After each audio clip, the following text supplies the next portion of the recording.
We're going to Army and Princeton duel in St. Louis, and we're going to see teams that are well coached, and it's a certain style where they want to do what they do well, and they don't venture far outside of that. And it's a style that you see a lot, and so we got to be ready for that. And that's where we're headed. What's the challenge of the back-to-back duels in one night? It's a good event. You get to have the option of showcasing more than one wrestler at a weight. If you want to do that, that's important. I like dual meets, but in a situation or an event like this, it makes sense to have multiple teams present. Sure.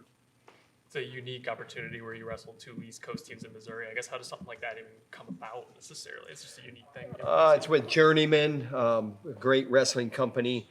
They've been around a long time, and the relationships there, they're a strong promotional wrestling company, and you leave all the details to them. And when we were talking to them, get it close to Iowa City. How does like streaming with UFC and so how does that help kind of promote the sport, or is that kind of the avenue that? I think that's probably a Journeyman thing, and that's not something that we control. And like I said, we leave the details to them, and they handle that stuff. We'll get to talk to Stephen Buchanan in a little bit. What has he brought to the room, specifically to guys like Ben Keeter and Angelo, who have kind of said that they really enjoy training with him so far? First of all, he challenges both those guys in good ways, and he challenges himself wrestling both those guys in good ways.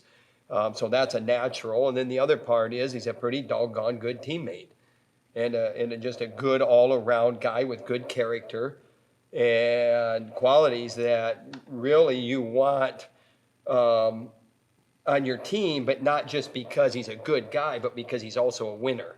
And so those qualities that I'm talking about, they come through in his competitive attitude, in addition to him being just a great guy, which he is. So I'm not downplaying that part of it, but the important part is that it transcends into his wrestling, into his competitiveness. So it makes him a better wrestler. What options are kind of unfolding there at 157 right now for you guys? We have at least 19 or 20 or 21 on the bus. So we're excited to bring a lot of guys to this trip. This is your last duel for a while. I mean, what's it? January Yeah. 12, we wrestle Wisconsin at Wisconsin. And that's typical. I mean, you would wrestle a duel in December. You get ready for finals. And you would wrestle in the Soldier Salute on 29th and 30th. And then the Big Ten season is like January 8th through 10, 11, 12, something like that. So it's pretty typical. Mm-hmm. How important is that time off for these guys to work on things? It's a good training phase, and it's built that way. We like that. The last time we talked to Michael Caliendo, he kind of expressed a lot of confidence after his win over Hunter Garvin. Have you seen an increased confidence in him this year so far compared to last year? Mikey Caliendo is Mikey Caliendo. I don't know if I can characterize a guy that's gotten better or more confident because of one particular win. I'm thinking in my head of Mikey Caliendo, the Caliendo that is stubborn in a great way as a competitor. And we love it.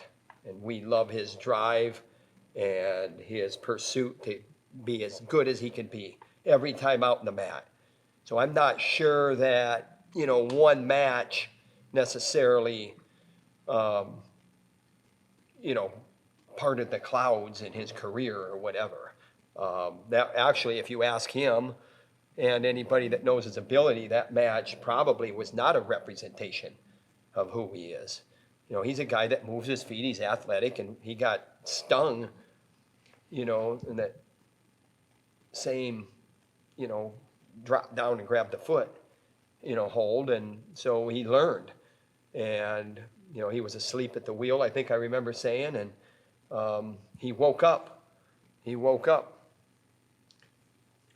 For you personally, as a coach, do you put any stock into like win plateaus? If you guys win 2 duels on Friday, that's your 300th career duel victory.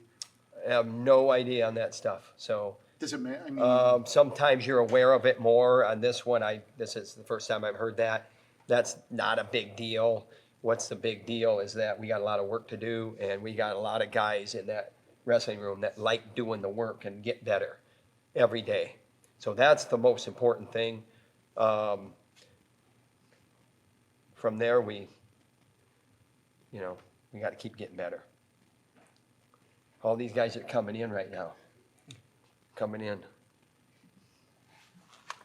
We got guys from all over the country, like Colorado and Oklahoma coming in. Awesome. All right, Drake Ayala. What else? Hey, thanks. Enough, hey. Hey, Merry Christmas. Yeah.